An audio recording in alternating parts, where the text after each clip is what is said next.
I'm going to talk about 50% of Israel's citizens who are Jews of other hues, or Jews of color, or non-European Jews. These people usually vote as a bloc to the right wing.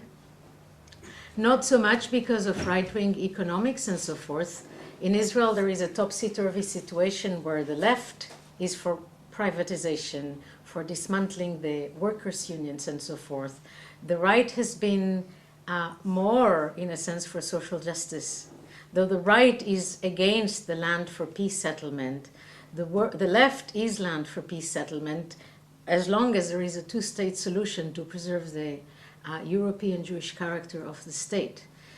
So it was predicted that the heroic Labour Party, the one which is like the party of Zionism, was this election to disappear or to get maximum of 2 seats in the Knesset, of 120 seats. It was predicted that the right-wing bloc, mainly led by Bibi Netanyahu, with the help of Avigdor Lieberman and the Russian party, was going to win the elections. So the only way for the Kadima, or Tzipi Livni, Ehud Olmert bloc, to win together with the Labour Party, which is, again, it has nothing to do with labor. It is right-wing, globalization, restructuring, economic agenda. And it is against any kind of social justice for middle class and down. So it was predicted they're not going to win the elections. They need the Mizrahi vote, or the Arab Jewish vote, which is going to the right. So one of the reasons they started the war now, mainly Barak, who was like the #1 in the Labour Party list, is to win more votes for the Knesset, which is a shrewd maneuver, thinking about how many innocent Palestinian civilians are paying with their lives for election results in Israel. And I cannot think of any other country but the United States where to determine election results you go and become incredibly aggressive. I mean, what's going on now in Gaza is slaughter, in a sense, to determine the election results. But Haaretz every day publishes charts and graphs about who's going to win the elections. And the Labour, led by Barak, went from 2 mandates.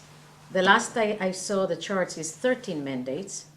So if they go together with Kadima, it is a kind of government that Barack Obama would feel more comfortable dealing with. The European Union would feel more comfortable dealing with because they're supposedly more rational. And there's, subservient clients in the Middle East, which are the regimes of Hosni Mubarak in Egypt. This is why Egypt has been very silent. They'd rather deal with the Kadima Labour bloc than with the Likud Lieberman bloc, and the King of Jordan. So I want to speak about who are these 50%, because the war is done, in a sense, in their name, because they are the ones who live in the hinterland of Israel, and they were brought, actually, in a big population exchange that started with the Nakba, or catastrophe in Arabic, which is an expulsion of about 750,000 Palestinians out of the 900,000 Palestinians who lived in Palestine to make room for the state of Israel. But same way that the British brought poor Scots people to have a demographic balance with Protestant majority in Northern Ireland, the Mizrahim were brought so that there is a Jewish majority in Palestine, which was Israel, from the Arab world, oftentimes by paying bribes to corrupt Arab leaders, or by the Mossad planting bombs in synagogues, like in Iraq, to create panic. So these Jews have nowhere else to go but to Israel, where they were treated as second-class citizens. So because it was the Labour left who started with these policies, no matter what Mizrahi people say, we will eat glass, broken glass, but never vote for the left.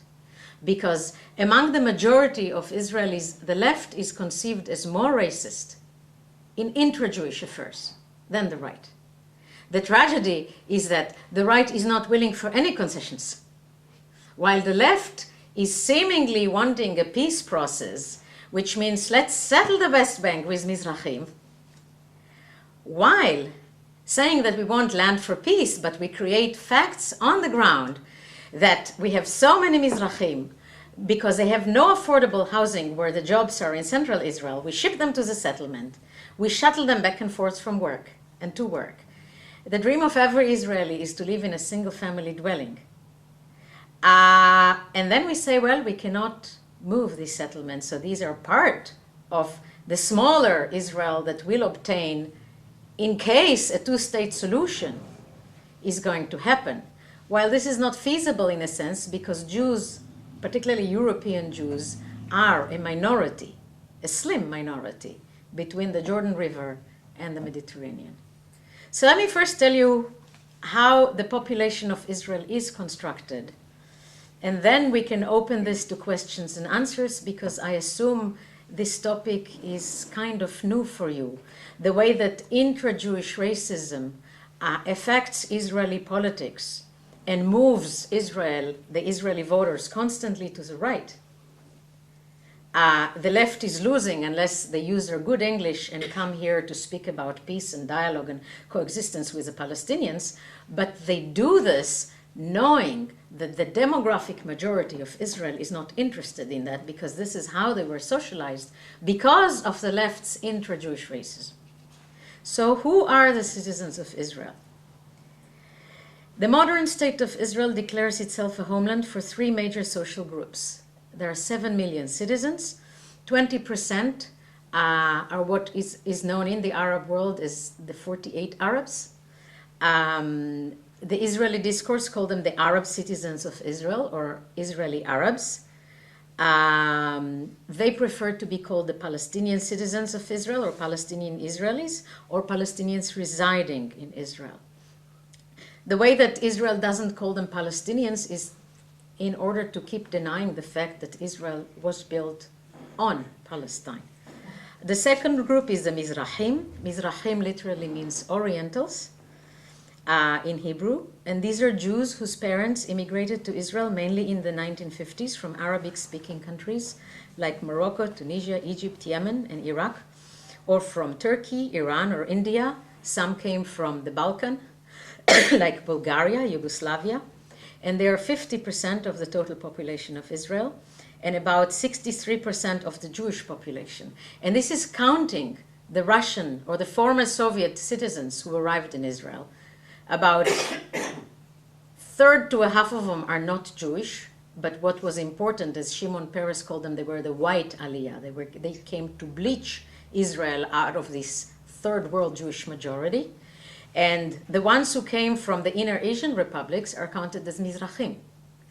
So in a sense, if you take the whole population of Jews in Israel as 100%, 63% of all the Jews in Israel are non-European. Officially, the government terms them descendants from Asia, Africa, or Edot HaMizrach, which in Hebrew means bands of the Orient.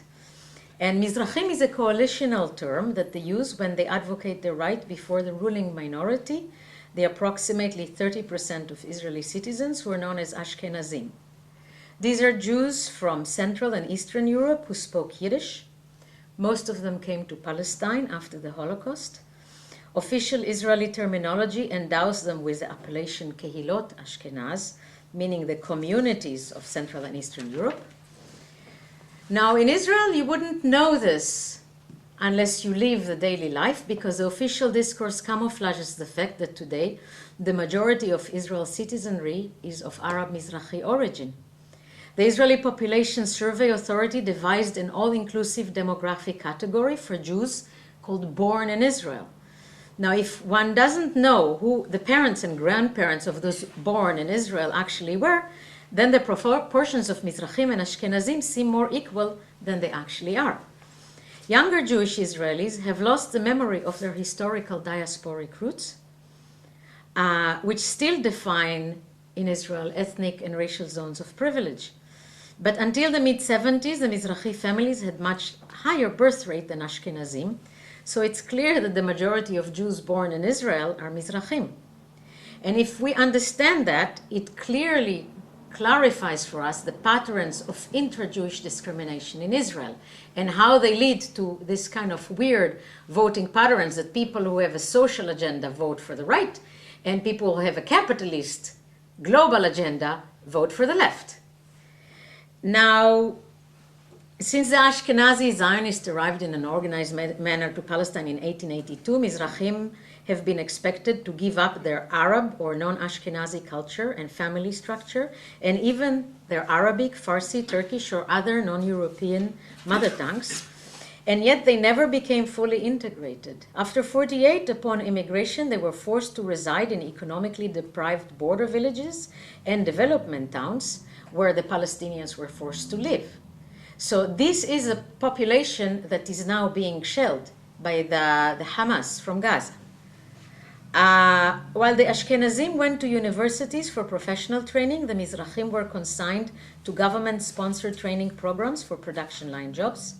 And like the Palestinian Israelis, Mizrahi majority has only token representation in all of Israel's financial, legal, and cultural institutions, and they're run by the Ashkenazi elite.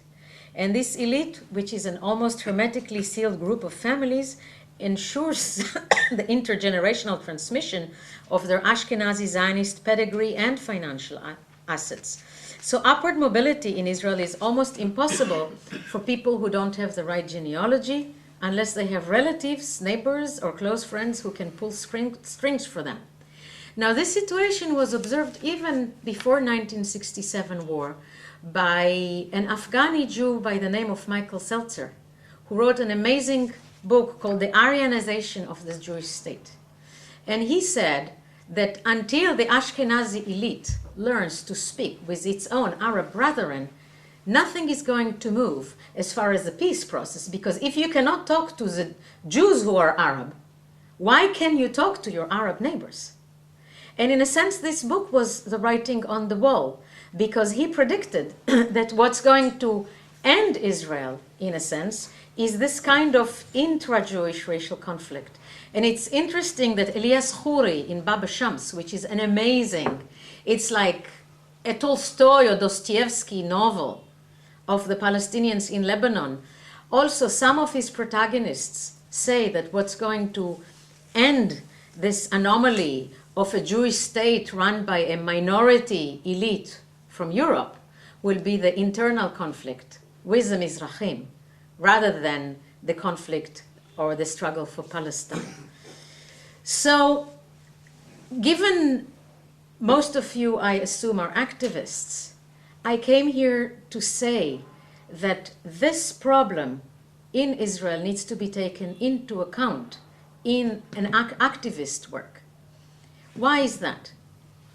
First, one cannot talk about Israel as such, even though for the Palestinian who's harassed at the checkpoints, at the bureaucracy offices of the military occupational regime and so forth, Israel is seen as something homogeneous. It is not. And I think that the Mizrahim are very chauvinistic because they have a loose association to the main tenant of the state, which is Ashkenazi, rather than a strong association. If you have a strong association, you can go abroad and shed crocodile tears for Palestine, like the laureate author Amos Oz, who goes and collects prizes in Europe and talks about peace. He can do that because he knows that the demographic majority will not support it.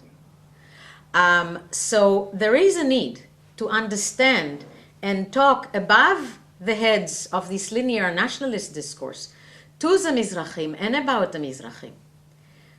Another reason for that is that many Jews in the diaspora are not familiar with this kind of intra-Jewish racism. Because if you look at world Jewry demographics, 85% of Jews are Ashkenazim. Mainly they live in the diaspora. And they share a long history, particularly of European anti-Semitism. 15% of Jews are Mizrahi. Most of them live in Israel, and historically, there were no democracies in the Arab world, so there were no civil rights for anyone. But there was no anti-Semitism either. They were dhimmis, or under protection, same way that the Christians were. But culturally, they shared deep historical roots with Arabs, and they were forced to de-Arabize. Now Jews, diaspora Jews, were at the forefront of civil rights movements, be it in South Africa, be it in the United States. If the extent of Israel's inter-Jewish racism, the knowledge, the historical knowledge, which is documented by one archival document after another, that the whole project of Zionism is based on Jewish eugenics or Ashkenazi eugenics, because they talk about the betterment of the Jewish race, and for them the Jewish race is European. It's going to be difficult to support a Jewish state which is premised on racial tenets, particularly for liberal progressive Jews who would be willing to talk about racism in Nicaragua, racism in South Africa, racism in the United States, not racism in Israel. So it's kind of like moves away the lobby's talk about the goyim are out to kill us. Because who are us? If it's what most Mizrahim call the junta, the Ashkenazi junta, mainly of the courts and academe, versus the majority of working class, now due to globalization and restructuring, unemployed Mizrahim, many of them every Thursday go to the hunger lines for food, which is like leftover supermarket donations of food that has recently expired. So I think for proper activism, you probably ask, well, why don't the Mizrahim do it themselves? And this is because any kind of Mizrahi resistance has been criminalized on the personal level. Very similarly, like what the British did with the Sinn Féins and the Irish Republicans in the North. People would have like nationalistic resistance, and then they would be framed as like petty criminals and put in jail to take them out of the activist movement so that there is no social change. The social change has become criminal. So this is what happened to each and every Mizrahi resistance movement in Israel. Now, while Mizrahim were socialized to hate the Arab in themselves, and after the Scud missiles fall or after suicide bombing, usually there are all these demonstrations, spontaneous demonstrations in Mizrahi ghettos with people shrieking death to the Arabs. There is now, among the third generation, a big Arab cultural revival of Arabic culture of Mizrahim, as long as it's devoid of the question of Palestine. Now, how can you expect Mizrahim in that sense to support the struggle for Palestine if their homes are where Palestinians used to live? Where will they go? To the dilapidated economies of Tunisia, Algeria, Iraq? There are 1 million Israelis now, mainly Ashkenazi, with European Union passports. They understand that the project of Zionism is futureless, so they are planning an escape hatch.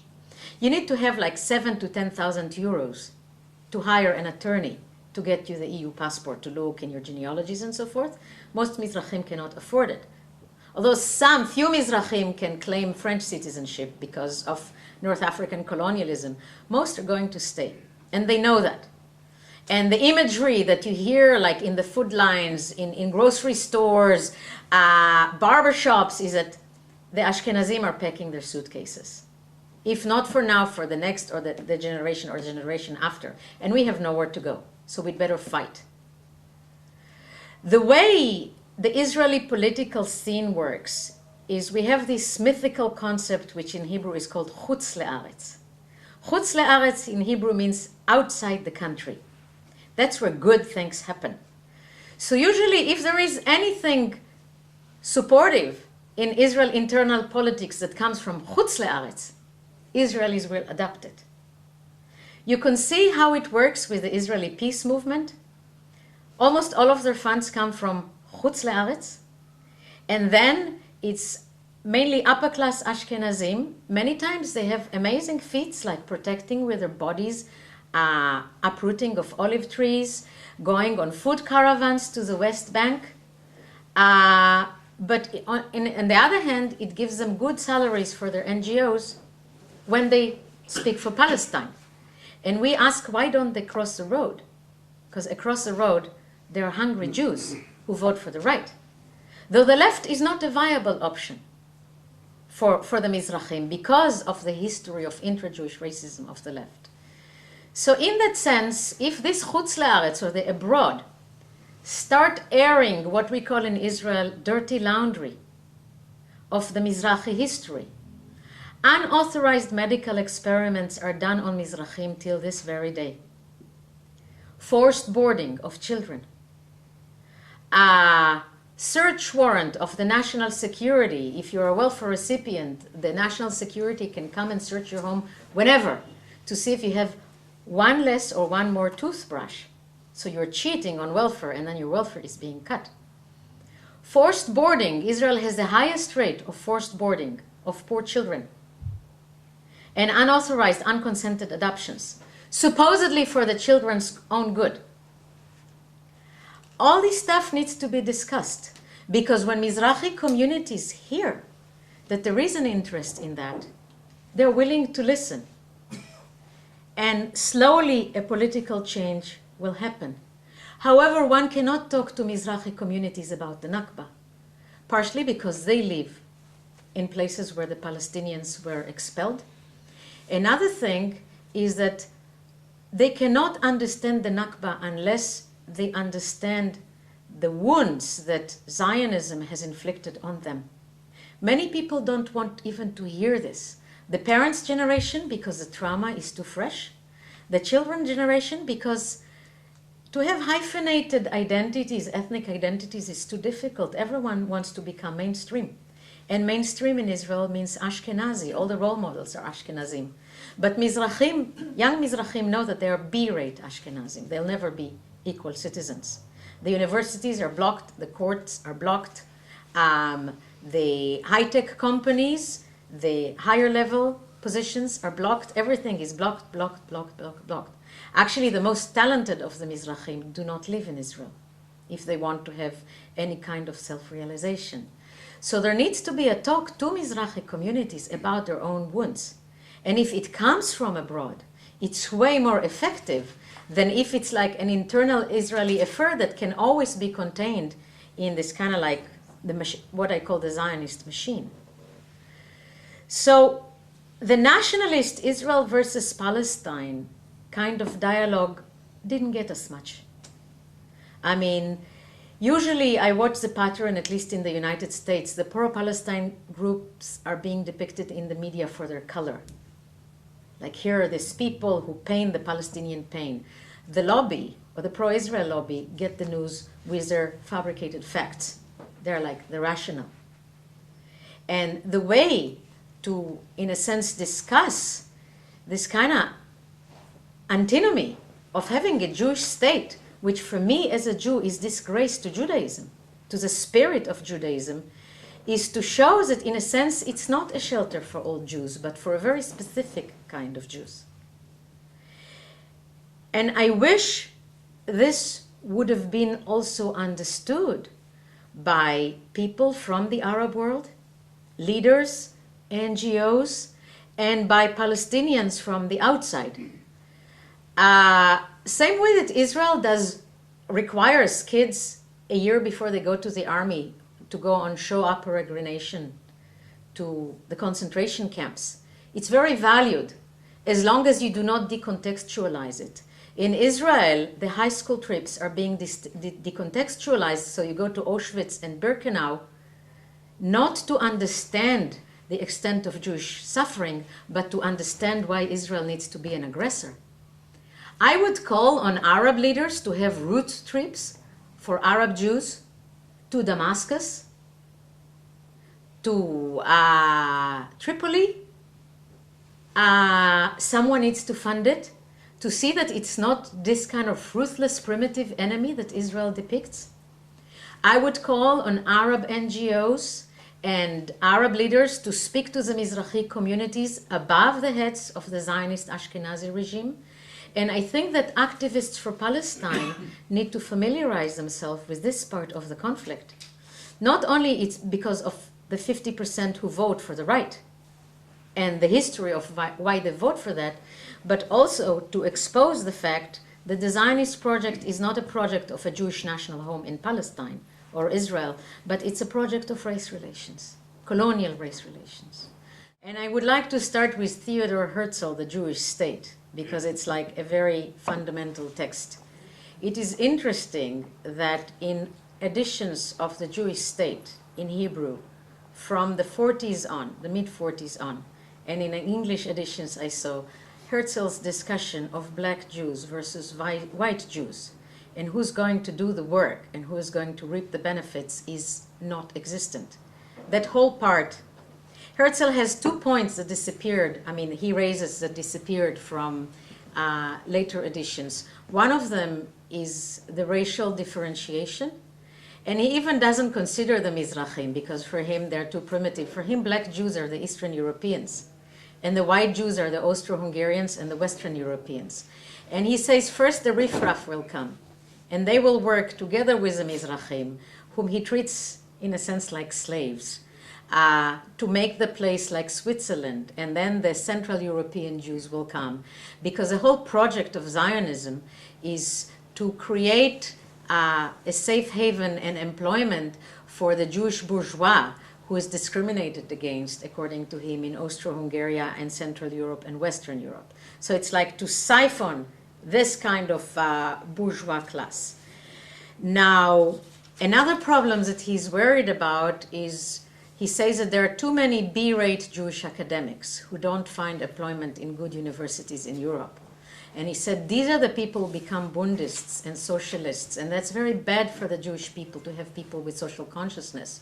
So if we're going to establish for them a university, wherever the Jewish state is going to be, and in the Jewish state he debates between Argentina and Palestine, they're not going to move the Jewish people, and for him the Jewish people is only European, towards socialism and communism.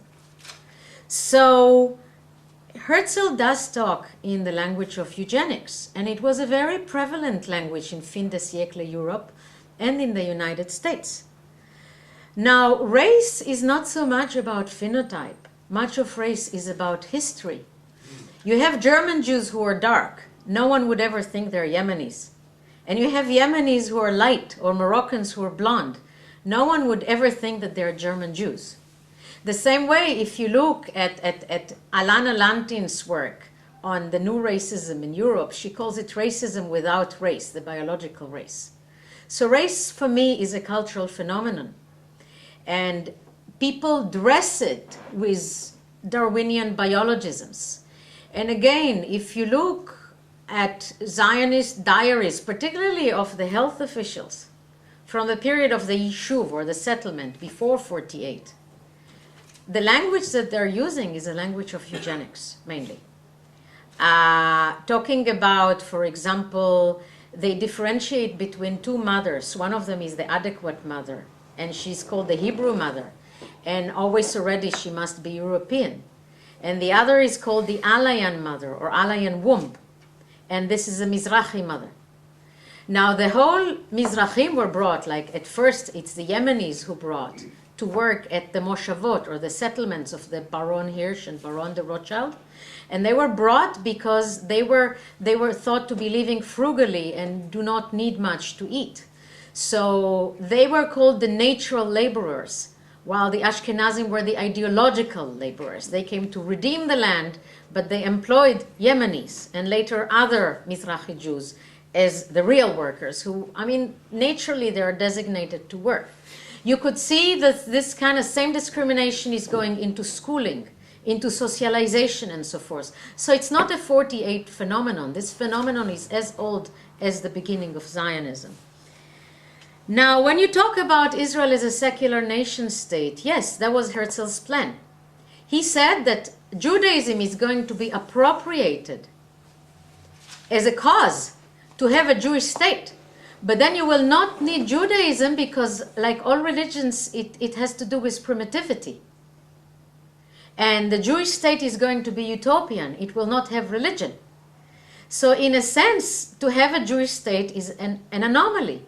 Israel is not a Jewish state. It is proclaiming itself to be a Jewish state. But it's a state for a certain kind of Jews, if you talk about this racism without race. So in a sense, when you say that the economic and cultural discrimination happened since 1948, that's not the case. I mean, since Jews started arriving in Israel in the aliyot or immigration waves, The first one is 1882. There was always differentiation between the Jews of other Jews and the European. Yes, Israel does have an artificial economy.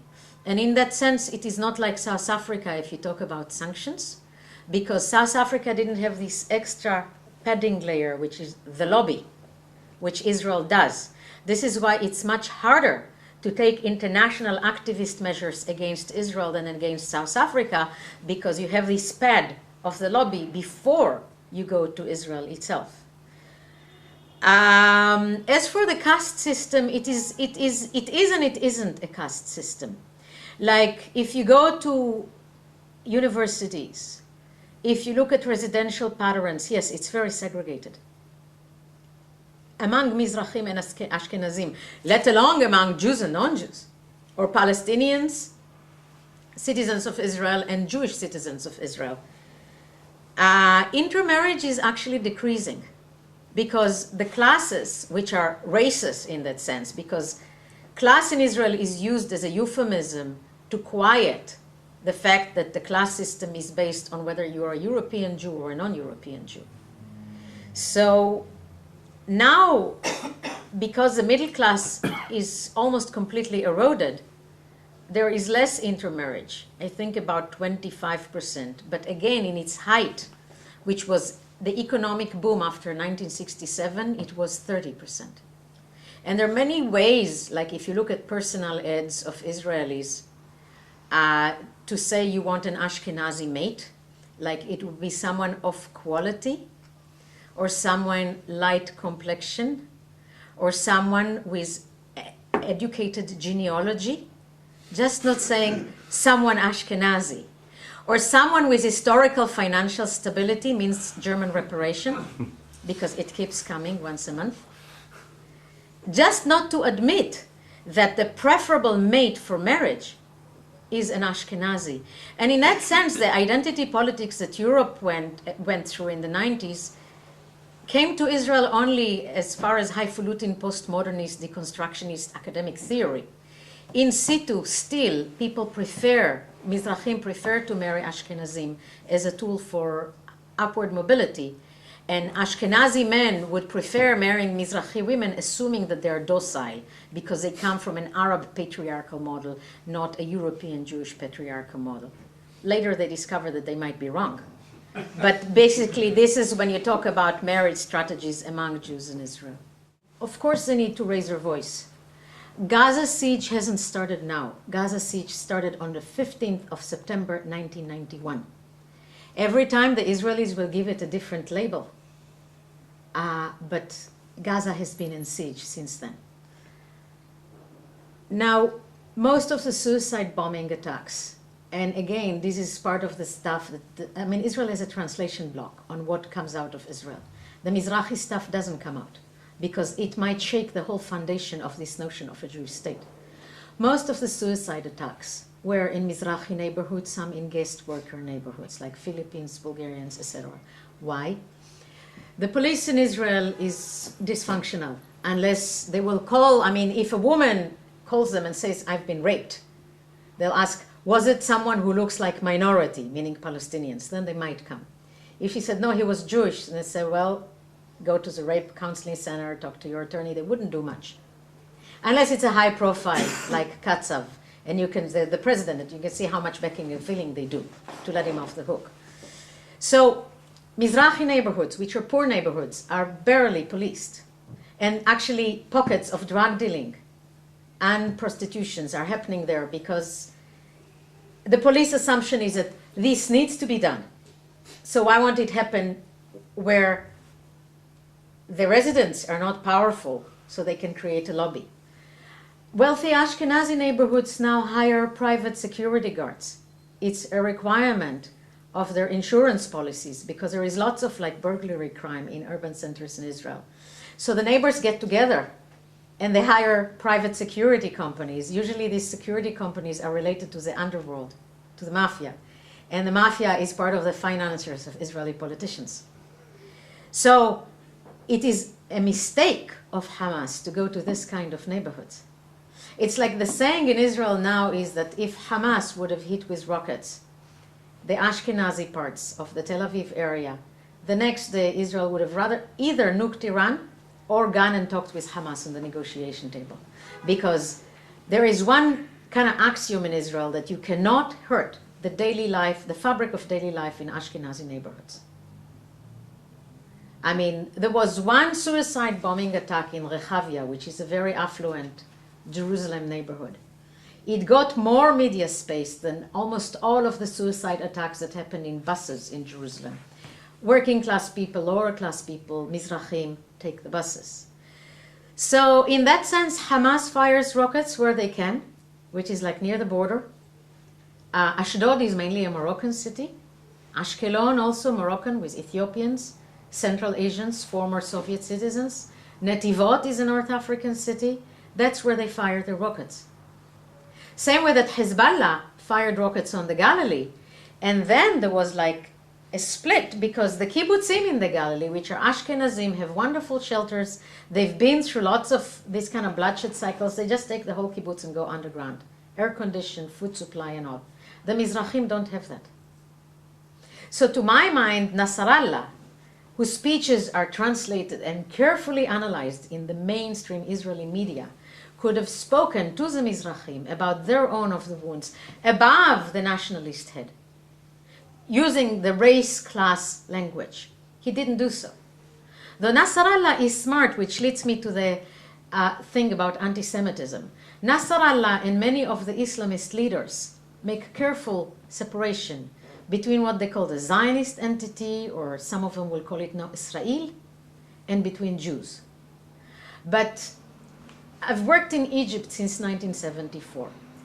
I've attended Muslim sermons, Islamist study groups. I've taken buses all over Egypt. You always have the preachers on the cassettes. It's very common to buy and sell cassettes of preachers or to go to the mosques. And for these preachers, it's just the Jews, Yehud, Yehud, Yehud. This is anti-Semitic, as far as I'm concerned. And it's politically very primal. It's not sophisticated. I understand that there is lots of anger, but you cannot lump all Jews together. It's a mistake. Another thing is, in many of the demonstrations, there is this call that evokes again the mythical battle that the Muhammad forces had in Haibar.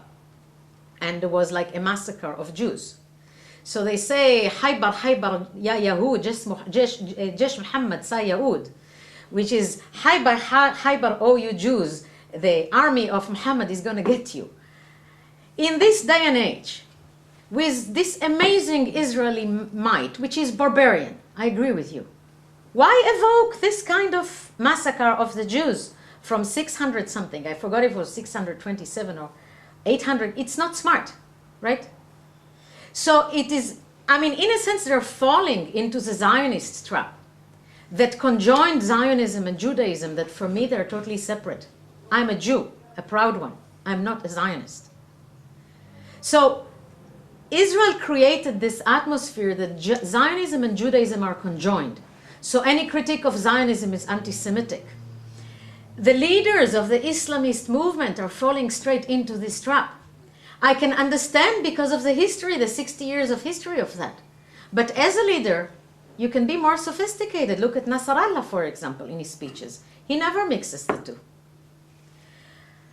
As for the anti-Zionist Ashkenazi left, I really respect Machover. He's gone a long way. But he's part of the people that Michael Seltzer criticizes. That they would talk about Palestine and the Nakba. They don't understand that for Mizrahim to understand the Nakba, they first need to recognize and legitimate their own cultural genocide that was performed by Ashkenazim. So in a sense, the left in Israel is very proficient in English, goes abroad, whether it's a post-Zionist left or progressive Zionist left or an anti-Zionist left, but they have no constituencies. They will not dare enter into our neighborhoods unless they want to eat foie gras wrapped in pita bread. Because they don't do majoritarian politics. And this is why it has been ineffective. It is very effective getting into editorials, in major newspapers and so forth, in demonstrations, but the change needs to start, for me, with pressuring the electorate system, the voting patterns in Israel. And therefore you have to talk to the majority. The Israeli left doesn't talk to the majority. Now the anti-Zionists are for a one-state solution, which makes sense. But who's going to be in this one state? Basically, it's going to be the Mizrahim who cannot leave and the Palestinians. Presently, I mean, Jews of all sorts are becoming a minority between the Jordan River and the Mediterranean. Then who's going to run it? The Ashkenazi elite who will stay because they cannot pull strings abroad like they can pull strings in Israel, and the Ramallah elite, whom we call the Ashkenazim of Ramallah? Or is it going to be an Islamist state? And as an Islamist state, what rights will ethnic and religious minorities are going to have? So the left, whether Marxist or socialist, has problematic relationships with a majority of Israelis. Because they see us as monkeys, they call us Indians, chauvinists. They never take responsibility for the manner in which their white privilege led to our communities, some of whom were like the founders of communist parties in Egypt and Iraq mainly. But nowadays, they're all right-wing. Now, the right has been very good for the Mizrahim. It provided, the left started with a settlement project, the Rabin government, but then the right upped it. So they kept the real estate bubble in the center of Israel. So if you want to better your residential quarters and to better your children's education, your only option is to go to the settlements, right? Now, the right gave more money to the Arab-Jewish cultural renaissance that is going along with Mizrahi communities. The left would rather give money to the Israeli Philharmonic Orchestra and the Batsheva dance troupe. Now, these are things that, I mean, belong to the elite in Israel, and then they go as ambassadors abroad, while the majority is remaining without finances for its cultural survival. So in that sense, it was the right wing who entered politicians into the Israeli political scheme, first as municipal politicians, and then they were upped into the Knesset. With the left, there were always two portfolios that were Mizrahi, the police and the post. The police for obvious reasons. And the post because it's like a relic of the British administration. It was the right wing who got ministers with important portfolios into the government.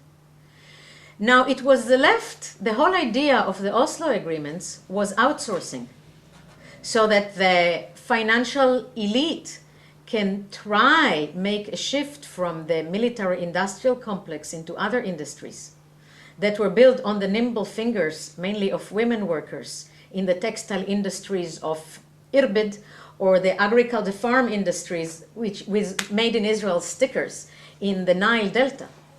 So the Oslo of the Zionist left brought about extreme unemployment among Mizrahim and Palestinian Israelis. Because in Jordan and Egypt, you can get cheaper labor with less restrictions on employment conditions. They even went all the way to South Africa and India for their industries. So why do you expect that the majority of Israelis will support the peace process if this costs them their jobs? And if at any rate, peace without justice is not going to calm down the conflict, and then when there are suicide bomber attacks or there are Scud missiles being shot or fired, it is again on the Mizrahi communities. And these kind of race, class, gender issues, the Marxist left doesn't want to see. They're always geared toward justice for Palestine, but you cannot make justice for Palestine if you don't have peace at home. And as a feminist, I know that work starts at home. Feminists first do homework before they get globalized. And the peace work, dismantling Zionism, should be started at home. But given the picture that obtains now in Israel, it has to be triggered from outside or chutz le'aretz pressure on the Israeli social fabric. The Ashkenazim are not going to do it because they're going to lose their cleaners, their plumbers, their babysitters, and so on and so forth. And their cannon fodder and the right-wing demographic majority that sends them to speak in English about peace while knowing that they're not going to give up an inch because the majority of the vote will not support land for peace settlement. The two-state solution is dead. Everyone knows that. And in a sense, the wall, or the apartheid wall, just accentuated the understanding that there's no two-state solution, which is realistic. Aside from the people from the Israeli left who still believe in it because it's going to preserve their Ashkenazi hegemony. It's not going to be a socialist state. Even I heard Ilan Pape last summer saying that it's probably going to be an Islamist state. Because the most interesting politics with large constituency nowadays throughout the Arab world is the Islamist politic.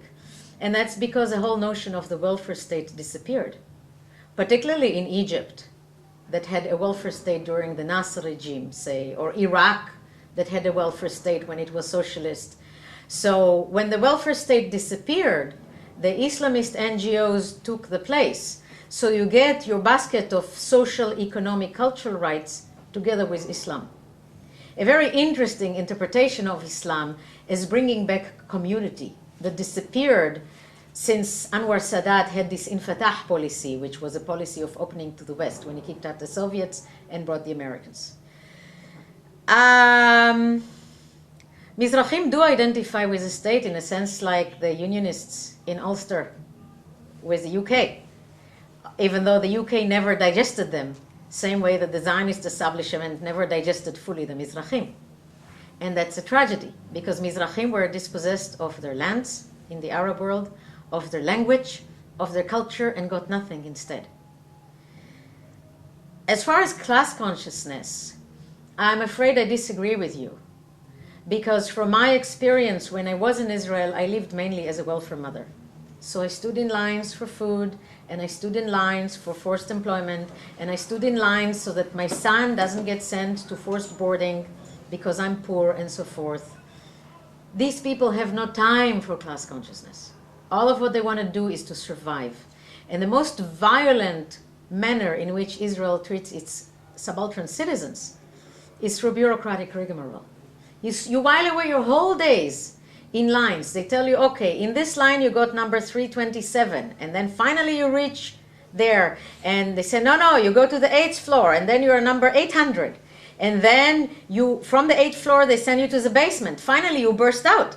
You burst out, the security guards come and put chains on you and club you and throw you out. So then you go to the lines to get your broken bones fixed. So how can you develop consciousness when your main struggle is to have food for your children to eat and not to be evicted, to have a roof?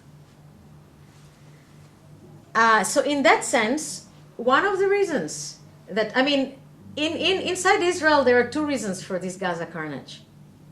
One of them is the elections, so that Barak Livni and the other one, usually wars generate a post-war boom. Like after Lebanon II, the very depressed Galilee had a big boom to rebuild everything. So Barak has promised the Israeli public that there's going to be a post-war boom, and there are going to be jobs in the south. Then there is the role of the media. The areas hit are so forlorn in the Israeli public. The Israeli news, or the TV, which has such a main role in Israeli culture, shows you what we call the beautiful people, who are Ashkenazim who live mainly in the white city of Tel Aviv, in these nice Bauhauses that UNESCO declared are to be like a architectural preservation. So,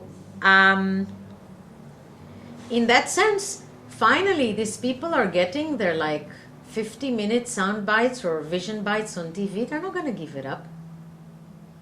So they've been loyal to the state because one of the few upward mobilities now open to Mizrahim are through military careers, or what we call in Israel, seriously, not sardonically, joining into the family of blood.